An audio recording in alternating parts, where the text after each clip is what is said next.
morning, everyone. I'm Nancy, and we would like to invite the kids to come up to the rug and face the congregation, and we would love for you to sing with the band. So any kids who want to come up to the rug and join in singing, It's in Every One of Us. Robin has words for you to follow, and the words are will be up on the screen. So the band will sing through it once. It's in Every One of Us. You are invited to sing along. And then we're going to sing a special, one of my favorite John Denver songs about Christmas. And of course, kids, according to Wayne Dyer, does not mean young of age. Chronologically enhanced kids can come up too.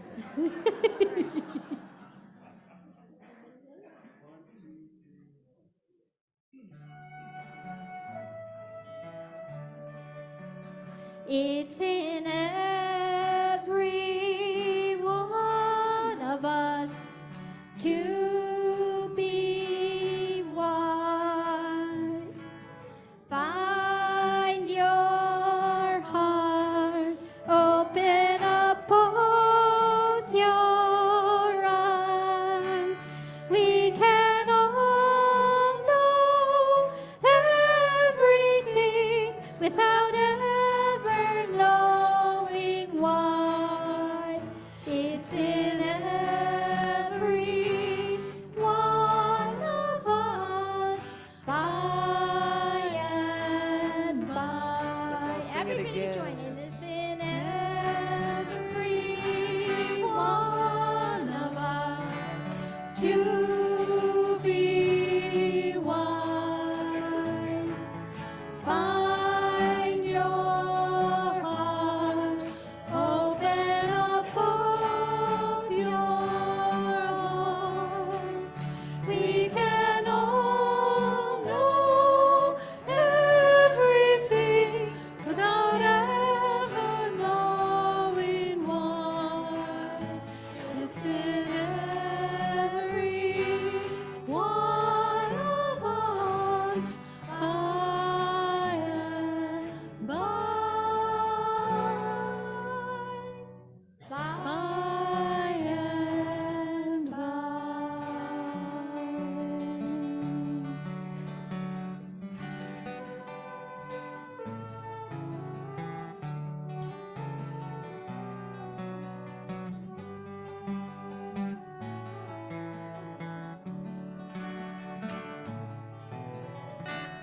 I don't know if you believe in Christmas. Is my mic on? Or if you have presents underneath the Christmas tree. But if you believe in love, that will be more than enough for you to come and celebrate with me. I have held the precious gift that love brings, even though I never saw a Christmas star. I know there is a light, I have felt it burn inside, and I've seen it shining from afar. Christmas is a time to come together, time to put all differences aside. And I reach out my hand to the family of man to share the joy I feel at Christmas time. For the truth that binds us all together, I would like to say a simple prayer, that at this special time you will have true peace of mind and love to last throughout the coming year.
If you are not here for the Time for All Ages and you want to be here for the Time for All Ages, come and join us. My name is Amy Brock, and I'm the Director of Religious Exploration for our children and youth programs. And this month we have been exploring wonder. And Heather has a wonderful story to share with us today.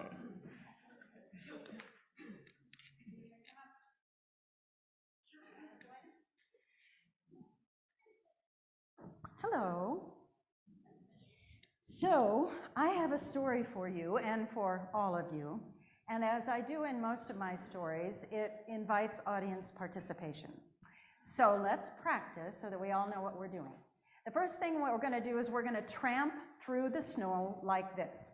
Tramp, tramp, tramp, tramp, tramp, tramp, tramp. Gotcha. Let's practice again. Tramp, tramp, tramp, tramp, tramp, tramp, tramp. Excellent. The next thing we're going to do is knock on the door 3 times. And then the door opens. And later the door is going to slam shut. Bam! Also in this story, we're going to snore. It's always fun to find out who knows how to do that. And the last thing that we're going to do is a terrific, loud roar. Ready? And watch my hand. That will tell you when the roar ends. All right. Here we are, ready for a story of wonder.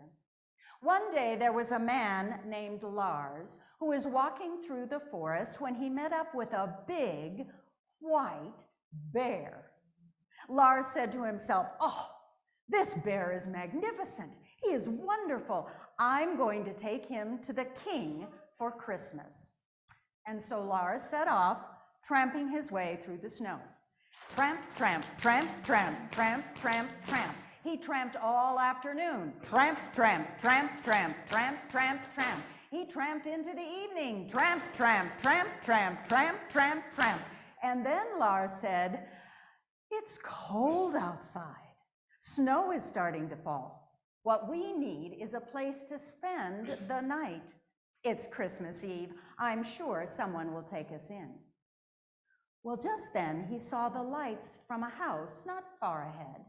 And so he knew that's where they would spend the night. He and the bear tramped all the way to the house. Tramp, tramp, tramp, tramp, tramp, tramp, tramp. He knocked on the door 3 times. The door opened, and there in the doorway stood a man named Halvor. "Good evening," said Lars. My name is Lars, and this is my bear, but I'm taking the bear to the king for Christmas. However, it's getting dark outside. Could I come inside and me and my bear would spend the evening with you? Halvor looked out straight ahead. He looked to the right. He looked to the left. And then Halvor said, "No," and slammed the door shut. Bang. Well, Lars couldn't believe it. That was just so rude on Christmas Eve. "He must not have understood what I said," said Lars. "I'll try again." And so he reached up and he knocked on the door. The door opened, and there stood Halvor. "Hello again," said Lars. Perhaps you didn't understand me, but it is dark outside and it's getting very cold.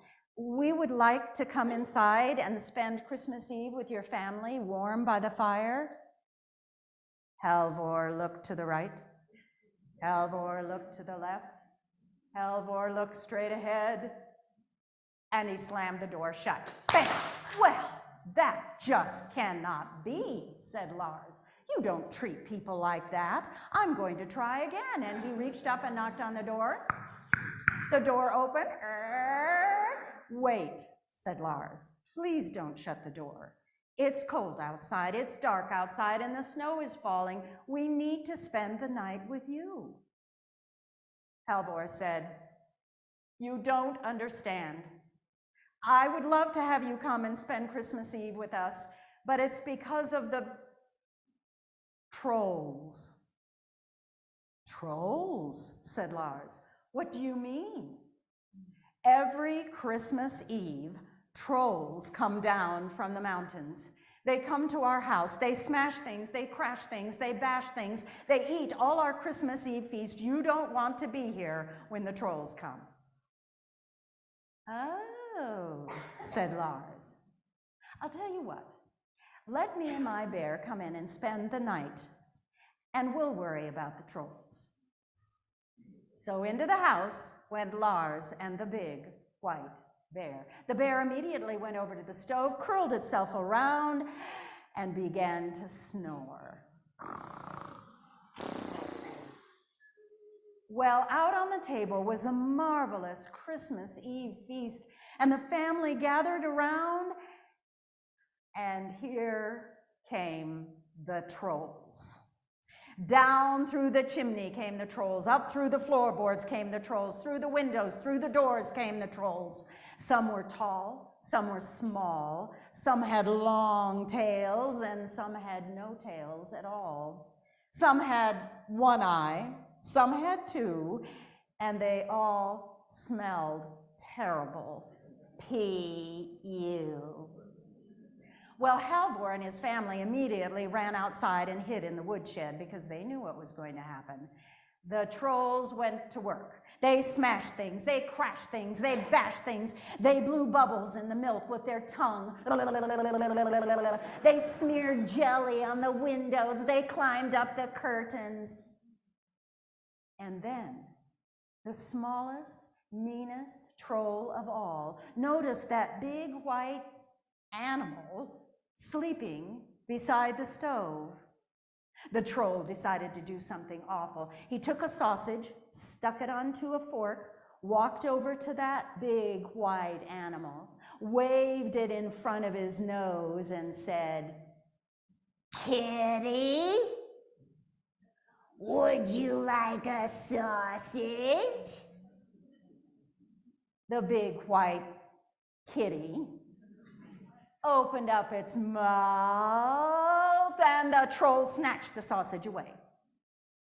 So the big white kitty went back to sleep, snoring. The troll, the meanest, smallest troll of all, took that fork and waved it in front of the big white kitty again and said, "Kitty, would you like a sausage?"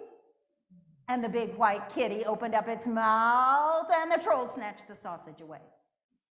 So the big white kitty cat curled itself around again and began to snore.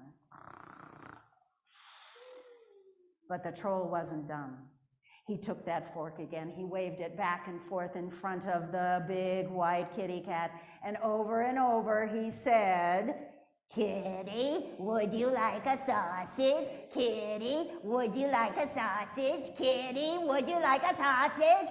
And the big white kitty cat had had enough of this, opened up its mouth, and roared.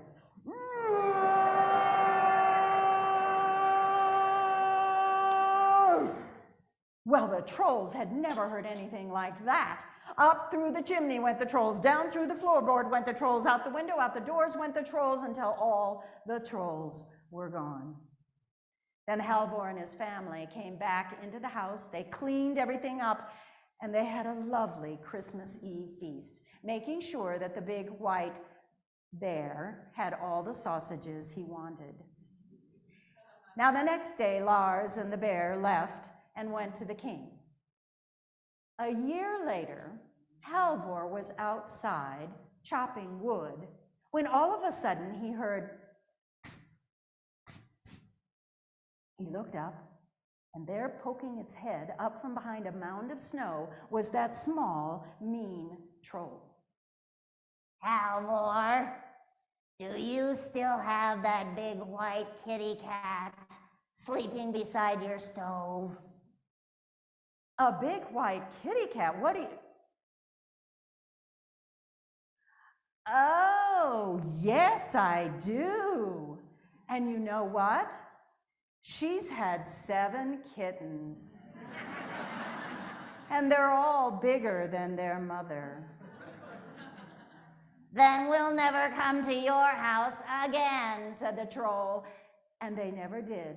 So Halvor and his family always had a wonderful Christmas Eve feast.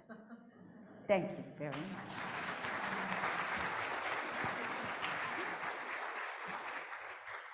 Thank you, Heather. We have no trolls in RE today, but we do have cookies and snowflakes, and we're going to use them to explore wonder. But before we do that, we need to say the Children's Covenant. Will you help me? In this place, I am kind. In this place, I am loving. In this place, I am a friend to the earth and all animals and people. In this place, I am loved.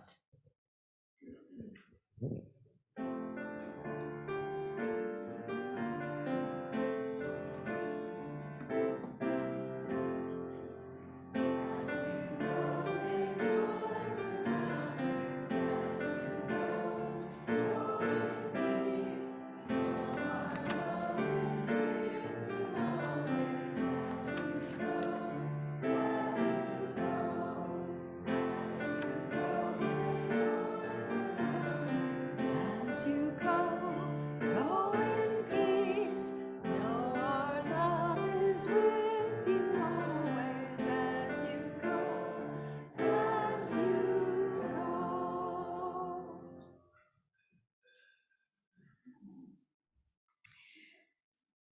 We will now receive today's offering to support the programs and ministries of this congregation.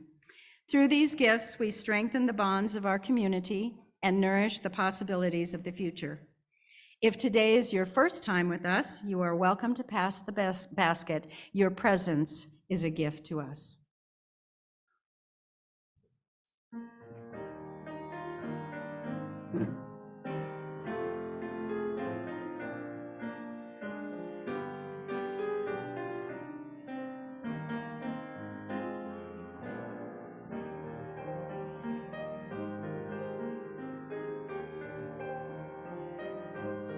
Nancy wrote one, but it's not finished. Please send healing energy I'm having tomorrow. I don't know what that is.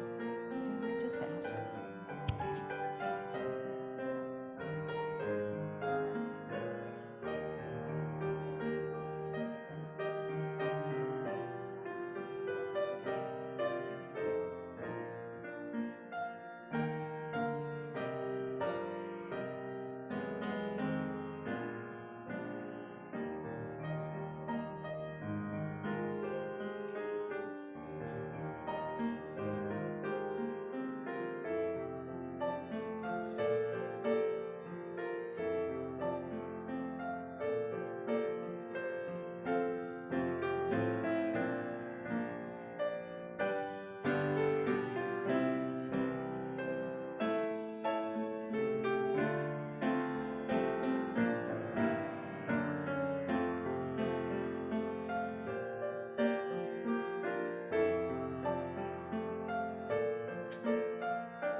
We now enter a time of sharing our joys and sorrows in community. Anyone is free to light a candle in one of the trays along either side of the sanctuary during this time. And we have a joy from Ellen Atkin. Flowers on the chalice table are in loving memory of Chris Atkin. Flora and Chris are thankful to all who came to our open house yesterday. You filled our new home with love and joy. Thank you.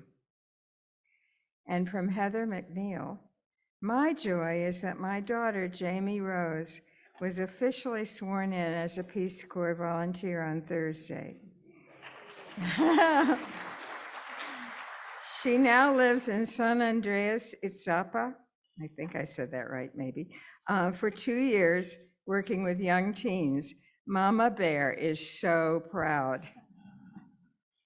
And from Nancy Stevens, we have a message saying, please send healing energy. And Nancy, I'm not sure what's going on, but something is happening tomorrow. Oh, okay, so we'll send healing energy to you for that. And one last thing, from the Fireflies team, thanks to the generosity of this fellowship, Jars of Joy raised enough funds for 152 summer book bags for the children that we serve in Bend, Lapine, and Redmond. So many thanks to all of you for that. Thank you.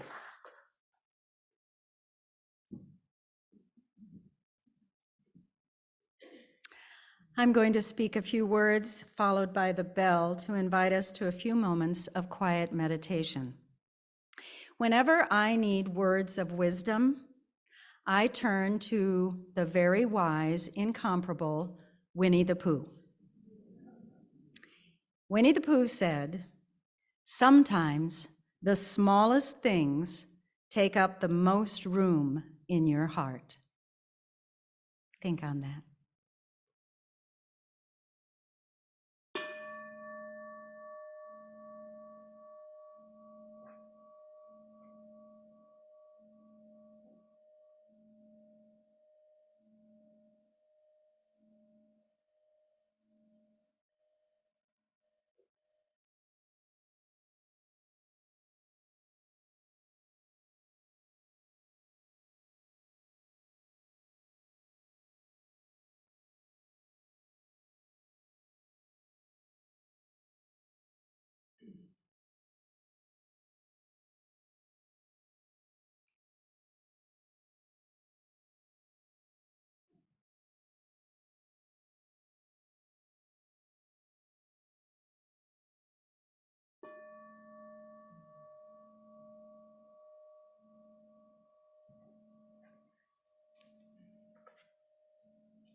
Let's remain seated while we sing Simple Gifts. 'Tis a gift to be simple.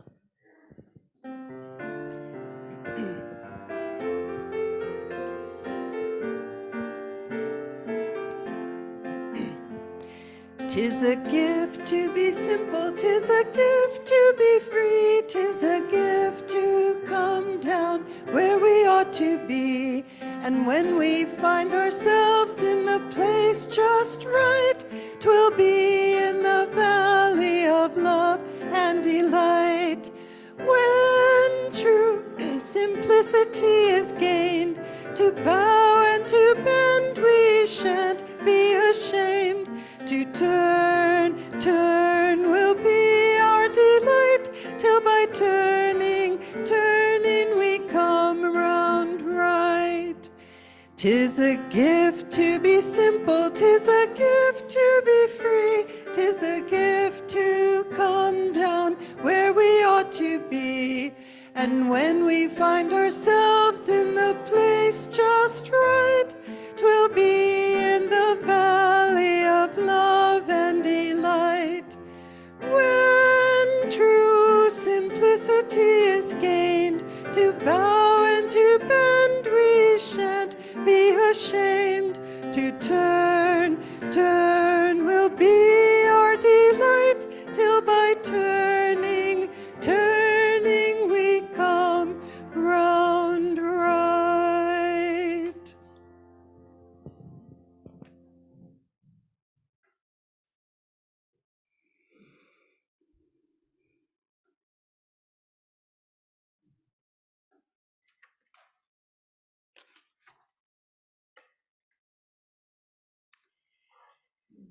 Well, I'm back, and I thank you for giving me this opportunity to talk about wonders as seen through the eyes of a child.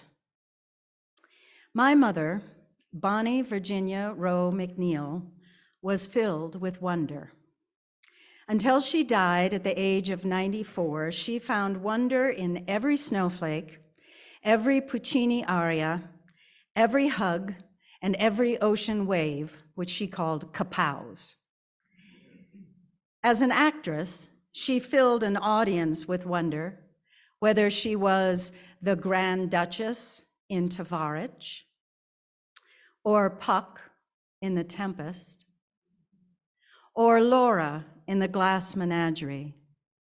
And by the way, that is my military father kneeling beside her. He played the boyfriend.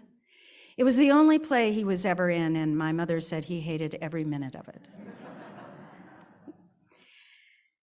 My mother didn't keep that welcoming of wonder to herself. She passed it along to her children, which includes my brother Rod and me. When we were at our cabin in the Black Hills of South Dakota, she gave us the wonder of quiet fairy stories told by the fire and fire fairies popping from the flames. When we were stationed in Izmir, Turkey, she joined us in the wonder of the Aegean Sea. And after 2 years, when we were transferred to Fort Leavenworth, Kansas, she made sure that we understood that snow was just as wondrous as the sea. And she made sure we believed in the fairy folk. Dandelion puffs had to be blown so the fairies would fly out and carry my wishes, that's me, to their world of magic and wonder. When my daughter, Jamie Rose, came into our lives, my mother, who the grandchildren called Mara, never tired of joining her in the wonder of tea parties, dancing with an imaginary playmate, or pointing out the magnificence of the ocean. This photo was taken on Orcas Island, and Jamie Rose was so filled with the excitement and the wonder of what she was seeing that she just had to sing. Now, she was about 2.5 years old, and so she only knew one song. She stood up and she sang, "Happy birthday to you, happy birthday to you, happy birthday, dear ocean, happy birthday to you." I think my fondest memory is about Rosamond, which was a fairy that my mother said lived in the artificial rose trellis in our backyard. Rosamond left letters for Jamie Rose about her adventures with butterflies and other fairies, and Jamie Rose wrote back all the way into elementary school, which was excellent encouragement for creativity, writing skills, spelling, and most importantly, imagination. As Michael Jenkins wrote, "The magic, the wonder, the mystery, and the innocence of a child's heart are the seeds of creativity that will heal the world." In 2019, my mother decided she needed to memorize a poem to help her keep her mind sharp. Now, her mind was very sharp, believe me, but she wanted to challenge it, as she had done during her many years as an actress, a storyteller, and a librarian. I want to share with you the poem that she selected to memorize at age 93, Barter by Sarah Teasdale. Life has loveliness to sell, all beautiful and splendid things, blue waves whitened on a cliff, soaring fire that sways and sings, and children's faces looking up, holding wonder like a cup. Life has loveliness to sell, music like a curve of gold, scent of pine trees in the rain, eyes that love you, arms that hold. And for your spirit's still delight, holy thoughts that star the night. Spend all you have for loveliness. Buy it and never count the cost. For one white singing hour of peace, count many a year of strife well lost. And for a breath of ecstasy, give all you have been or could be. A perfect poem for this woman who always found joy and delight and wonder. Her last days were in the St. Charles Hospital on the top floor with an expansive view of Bend. She would sweep her hands across the vista and the skyline, pointing out the changing colors of autumn, and she would say, "Isn't the world amazing?" Life has loveliness to sell.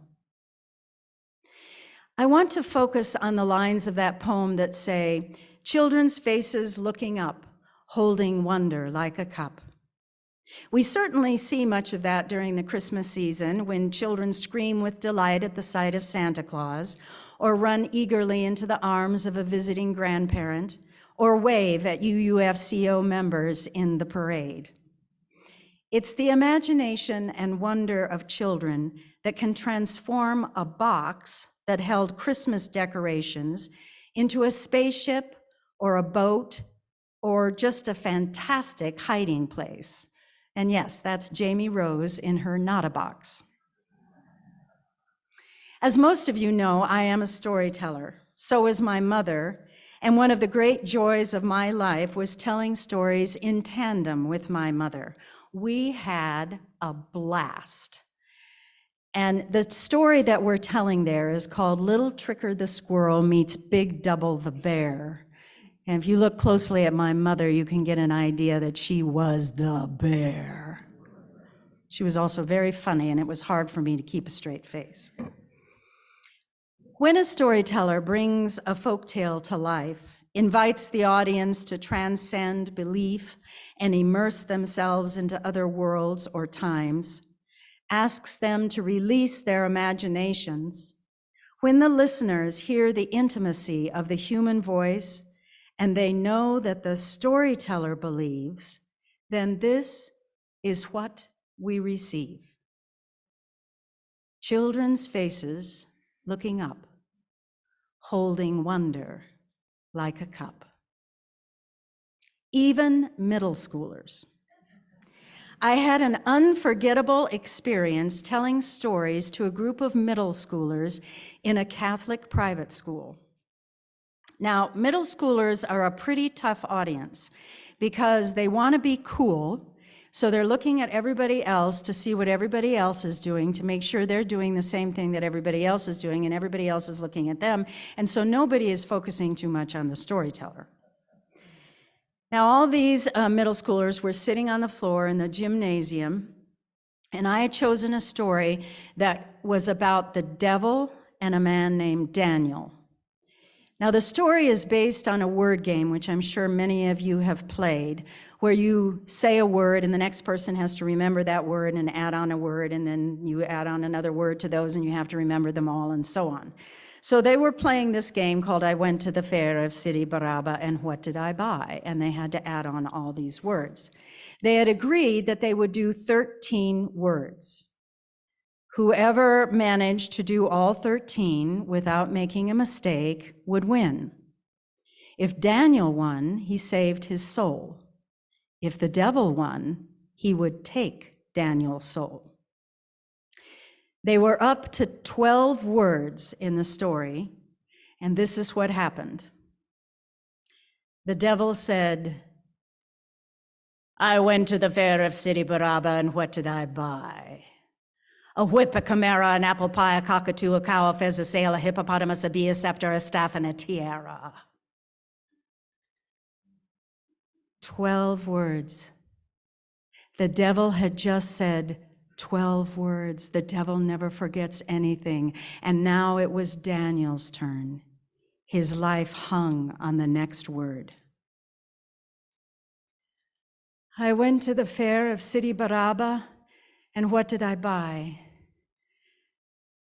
A whip, a chimera, an apple pie, a cockatoo, a cow, a fez, a sail, a hippopotamus, a bee, a scepter, a staff, a tiara, and what, Daniel? And what? And a cross. Daniel looked, and the devil was gone. Daniel had said the one word the devil cannot repeat. The devil went away, and he never came back for Daniel. Now, this story was at least 20 minutes long. I just gave you the ending of it, and the kids were enraptured in it. They were listening very politely. But when I said the word cross, one boy leaped up, landed on his knees, and said, "Yes!" I couldn't believe it. He wasn't being cool. And all his friends looked at him, and then he kind of shriveled back down to his coolness. But what I knew was that he had believed and received and taken in the wonder of that story. He would tell that story, and it would stay alive.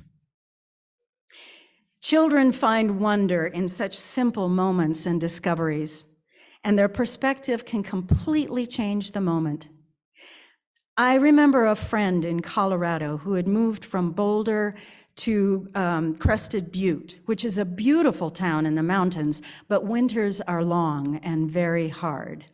It was October, it was snowing, and she knew it was going to snow until probably June, and she was in the house with a 2-year-old. Life was looking pretty dismal. But then her 2-year-old walked up to the window, looked out at the fat, fluffy flakes falling, and said, "Mommy, ice cream." And just like that, the world was not so dismal after all. When I was a librarian in Colorado, one day it was my birthday, and I was trying to forget the number. It was probably something horrible like 40. But 3 sisters came into the library to see me. They never forgot my birthday because their mother's day of birth was the same. So these girls regularly came to story time. They were age 3, 5, and 7, the older one coming to story time when school was out. They were all giggling. And they walked up to me, and the 5-year-old said, "I have a present for you." She handed me something wrapped in paper. A lot of paper and a lot of Scotch tape. So I smiled and I began peeling away the layers of paper, and I unwrapped and I took away the Scotch tape, and I unwrapped and I took away the Scotch tape, and I unwrapped, and they were giggling and giggling and giggling more and more and kind of nuggling against each other. And finally I opened up the last layer, and there lay 2 pennies. The 5-year-old said, "That's all the money I have, and I want you to have it." It was the best birthday, and I've kept those 2 pennies. One of the characteristics of the UUFCO congregation I enjoy the most is the willingness to be open to play and joy, both of which are characteristics of finding wonder in the everyday.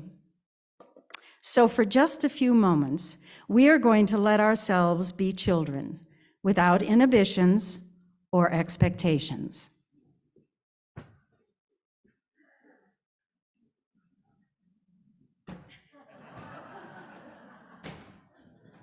Keep it going. You can shout, you can beg.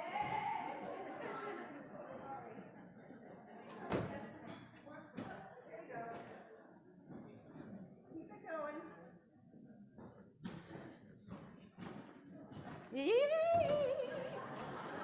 Here's another one.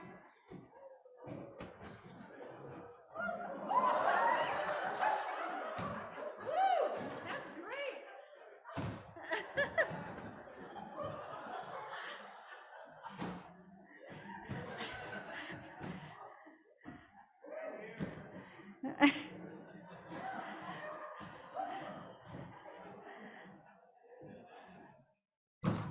Oh, don't hit the... All right. Bring them down. There we go. Now, didn't that feel wonderful? And please notice that word, wonderful, full of wonder. Allowing ourselves to be childlike and full of wonder and play. Carl Sagan, who is one of the 5 people that I wish I could have spent an entire day with just listening to him speak, made an observation about what happens to the willingness to embrace wonder. He said, "My experience is you go talk to kindergarten kids or first grade kids, you find a class full of science enthusiasts, and they ask deep questions. What is a dream? Why do we have toes? Why is the moon round? What is the birthday of the world? Why is grass green? These are profound, important questions. They just bubble right out of them. You go talk to 12th grade students, and there's none of that. They've become leaden and incurious. Something terrible has happened between kindergarten and 12th grade, and it's not just puberty. So I'm going to close with a story from a book called Fables by Arnold Lobel. It's all about Papa Elephant and Elephant's son. But mostly, it's about keeping ourselves open, no matter our age, to the wonder of simple moments.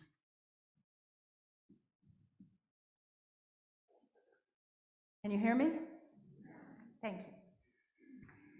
Papa Elephant and Elephant's son were spending a quiet evening together. Papa Elephant was reading the newspaper and smoking his cigar. Elephant's son was singing. It's in every one of us to be wise. Elephant's son stopped singing. Why? Because I can concentrate on only one thing at a time. Right now, I am thinking about my newspaper. My newspaper is a great deal more important and interesting and informative than your singing. So stop singing. Oh, said Elephant's son, and he stopped singing. After a while, Elephant's son said, Papa, can you still think about only one thing at a time? Yes, my son, that is correct. Well, then I would like to suggest that you stop thinking about your newspaper and begin thinking about the slipper on your left foot. Now, why would I do that? My newspaper is a great deal more interesting and important and informative than the slipper on my left foot. I'm sure that's true. But whereas your newspaper is not on fire from the ashes of your cigar, the slipper on your left foot is. Papa Elephant ran out of the room to plunge his foot into a bucket of water. Elephant's son went back to singing. It's in every one of us to be wise. And there is a moral to that story. All fables have a moral. Sometimes participation and imagination are more important than information. Thank you very much.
dance if y'all like. Doctors have come from distant cities just to see me.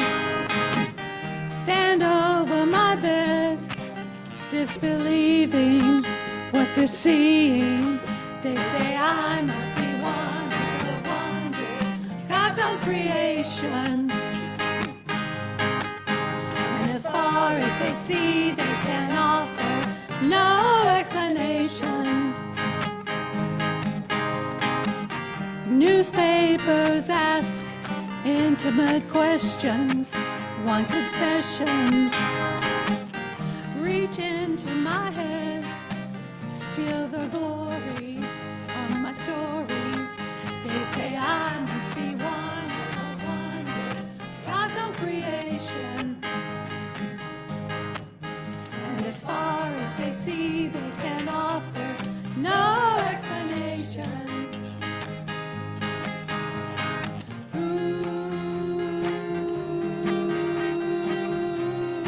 I believe fate smiled and destiny laughed as she came to my cradle. Now this child will be able. Laughed as my body she lifted. Now this child will be gifted with love and patience and with faith. She'll make her way. She'll make her way.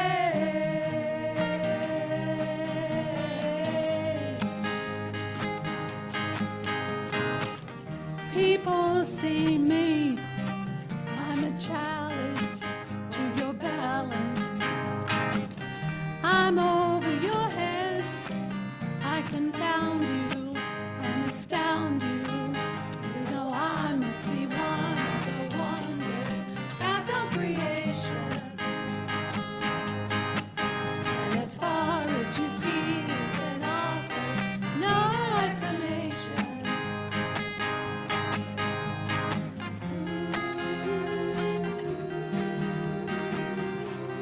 I believe fate smiled and destiny laughed as she came to my cradle. Now this child will be able. Laughed as she came to my mother. No, this child will not suffer. Laughed as my body she lifted. No, this child will be gifted with love and patience and with faith. She'll make her way. She'll make her way.